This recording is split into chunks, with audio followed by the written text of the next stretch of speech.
A lot of times we end up taking photos where there's an extreme high dynamic range. There's a lot of dark shadows and a lot of bright highlights.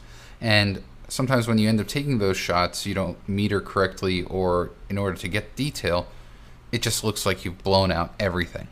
However, with shots like these, Perfect Black and White is excellent for adding a really dramatic look. And let me show you how. First, I'm going to send the image to Perfect Black and White by clicking on Black and White from the module selector at the top. So we've got a default black and white treatment here, but that's not what I'm going for. I'm going to go for a very, very high key shot, something that's very graphic in nature. I'm going to start by clicking on the Bogart effect.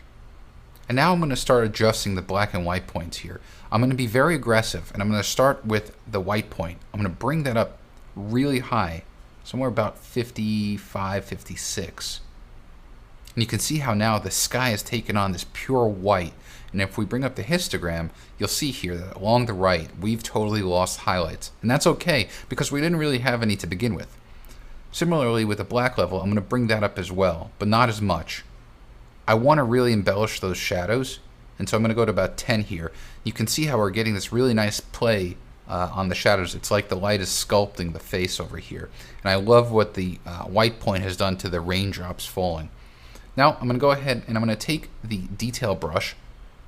I'm going to bring up the amount slider pretty high, and then I'm going to start just drawing on the raindrops over here, and you can see how they're just popping up a bit more.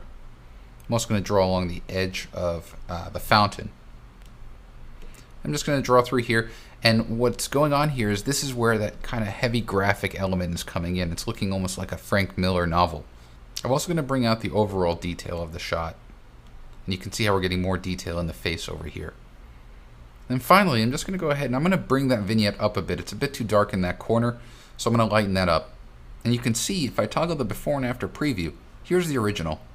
The fundamentals of the shot are there. I like the way this shot is composed. I love the raindrops falling, but it's just flat. When you add these black and white elements to it, you really get a sense of drama, especially when you're going for the very high key look.